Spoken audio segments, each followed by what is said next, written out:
Well, hello everyone. I hope everyone is doing well. Of course, welcome to my go-to shoe, Faith, Hope, and Love, a journey through loss, live on, strengthened soul. And of course, before we get started, like, subscribe, and share. And touch the notification button so you know when Pauline's coming back. Thank you. I appreciate you all. So anyway, I really wanted to share something today. It's a small testimony that happened to me on the weekend, but I'm going to have to give a little backdrop on it. Many of you already know that my son Hollis's birthday was December 6th, which was last Saturday. And my birthday, actually, by the time you see this, my birthday would have been, is tomorrow, which would be Thursday, December 11th. And I'm just giving this backdrop because I always wanted Hollis to be born on my day, on my birthday, always. Back when I was pregnant, I remember saying I was having a December baby and I wanted him born on my birthday. And, but he was born early. He was born on the 6th. And I remember thinking, but do you know, when I think about this, God is strategic. He knew, God knows each one of us before we were even born.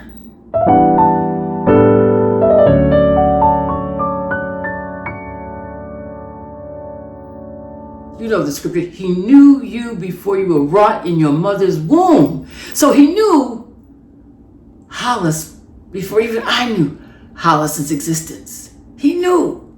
And I always said I wanted to have him on my birthday. And when he was early, I was like, oh, shucks. But now, now that Hollis is gone, I've often said I'm so glad he wasn't born on my birthday.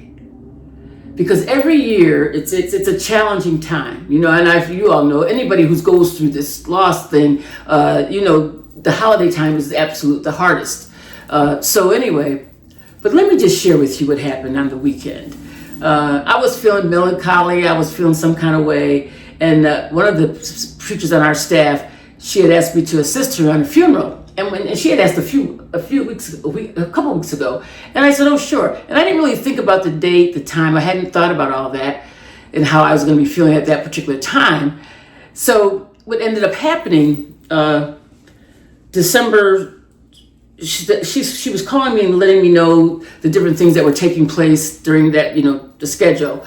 And she had said, give me a call back. And I looked and I thought, because that Saturday morning, I just could tell I was in a funk. I was in a funk that was like, I was in that melancholy stage. I was just not feeling my best. And I thought, oh, wow. And I've got to go to this service tomorrow. Celebration of Life service. And, when you go to a Celebration of Life service, you want to be up.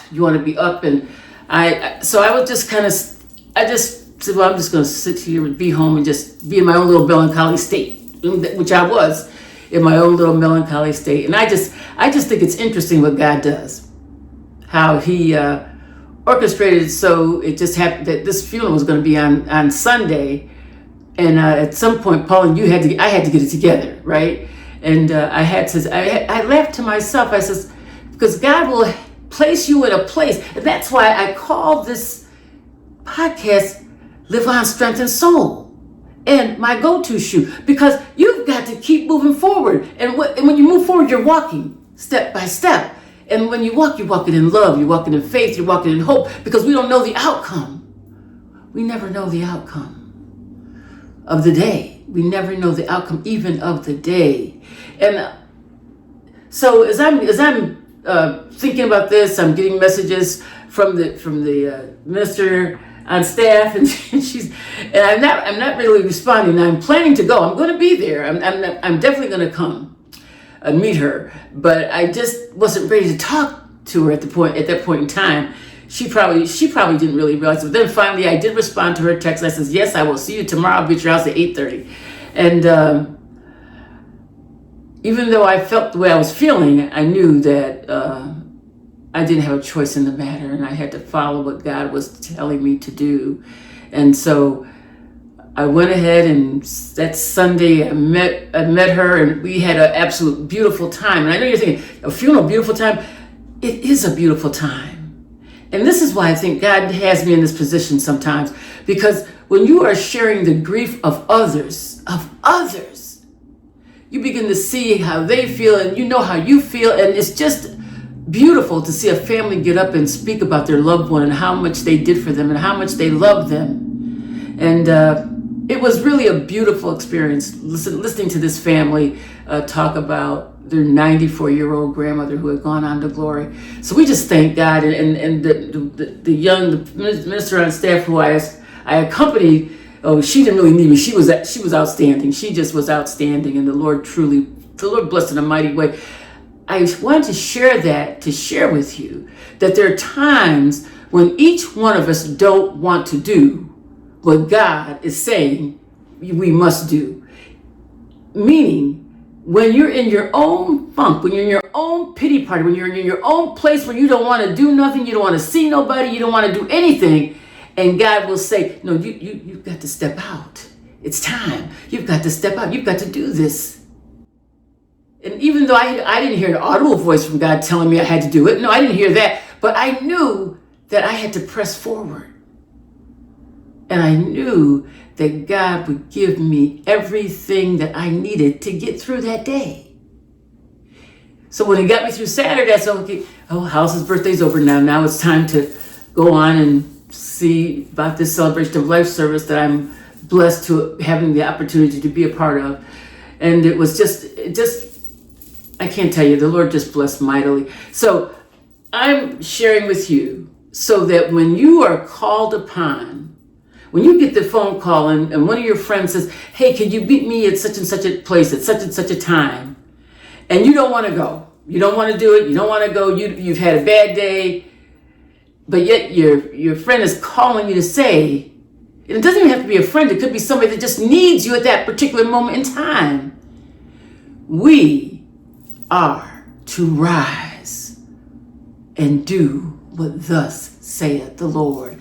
And sometimes those things are big things, but sometimes those things are little things. It's like getting ready for work in the morning. You might not feel like going, but you have to go. And sometimes you think of all these things, the reasons why you don't want to go, why you don't need to be there, but yet you still have to press forward. Now it's easier to go to work because you're getting paid. But when you're not doing anything, when you're doing something that's not of benefit to you, to me, we still have to press forward. We still have to press forward.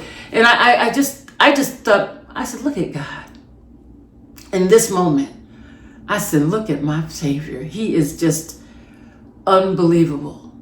And I am so grateful. I am so grateful that I listened to what God had said, and I knew what I had to do, and he had set it up, a week or so before. So I knew I was prepared to go. I knew I was going to go, but I was just thinking to myself, wow, sometimes you just have to do even when you don't want to do it. And I think that's what's key here. Doing what you don't want to do and still getting it done. And how do you do that? How do you press your way forward? How do you press your way forward? There's some steps that you have to take to press your way forward. Remember the other day I said, you got to come to the table with something? Well, that's on a daily basis. You got to come to the table with something. I am able, and I realize I'm able to press forward because I put some time in my prayer life with God. I put some time in so that I could have this conversation with him, and I could pray to him, and I could say, Lord, Hollis is gone. I wish he was here. But he doesn't let me stay in that pity party. He does not allow me to stay in that pity party. Yeah, I have to go through it. And that's why I want to say it's so important for us to go through the pain, because sometimes there's just little pockets of pain. Just little pockets of pain for a moment. Sometimes that pocket can last for an hour, and sometimes it'll disperse itself throughout the day. And that's how I was feeling, because when you lose your child, I was thinking about when he's little, he's young. The memories if we're not careful, memories will take over. Now, memories are good, But you can't allow the memory to take over where you're not doing the things that you need to do. So, and that goes for, now I'm talking about death. I'm talking about the loss of a loved one. But that's the same thing when you get a divorce. There's some divorces that took place this past weekend. That finality of that relationship is no longer exist. Because when you get divorced, and I've not been divorced, but when you get divorced, I believe that once you get divorced, then there's a finality in there where even though you might want to be with that person and you remember all the things that were good when it first started out, and God is saying there's a shift. You've got to make that shift. You've got to know now it's time to move on. And sometimes we just don't want to move on. We just don't want to move on. And so I've just stopped by today just to tell you that during this holiday season, it's not a better time than now to learn to move forward. You're going to hear me say that on and on and on because we all need to hear it over and over and over again. That in our lives, we've got to move forward. We've got to see. And sometimes I say we've got to see, not that we can see all the things that God is sharing with us, because we don't see it all the time. We don't see everything that he wants us to, that we would like to see, that we would like to see. We don't see all of those things. But the meanwhile, God is moving by his Spirit. He's moving by his Spirit. And as he moves by his Spirit, he's keeping each one of us. He's holding on to each one of us. He's strengthening each one of us. Why? Because he needs each one of us in the vineyard. He needs us to help take care of that person that needs our assistance. Whether that's the young person on the street that's being in the wheelchair, that the father is taking that son or daughter into the store. And maybe all the urgency that day is to say hello. It's just that simple. Sometimes it's just a, hi, how are you? How you doing? An unexpected hello. An unexpected phone call. An unexpected time for coffee at the coffee shop with a new friend. It's time. It's time to take time. It's time to press our way, even when we don't want to. So on this day, be faithful, even when you don't feel like it. Even when you don't feel like it, be faithful and watch God. See what he's going to do in each one of our lives. Because he is faithful to us. Let us be faithful to him. So on that note, this is going to be short, but I had to share that. And then even now when I'm sharing this with you, I received a call of someone else who passed just on this evening. And I was thinking, oh Lord, why did this? Now I have to, I had to move past how I was feeling. So there's going to be times in our lives the pain is going to come in like that. And you're going to feel all consumed. But you're not all consumed because God is there to pick each one of us up and to start us on our way. So all of you out there who are sitting there and you're not doing anything, it's time to get up and do something. Do something. So don't get too melancholy during this holiday season. This beautiful holiday season. It's a good time of year, even though it's a sad time of year. You still got to bring the joy. And when I say you got to come to the table, you come to the house, come with some joy in your heart. Have a talk with Jesus. Let him tell him all about it. Tell him all about it. Then when you get to the party, you're ready because you come to the table with something. God has rejuvenated you. Woo!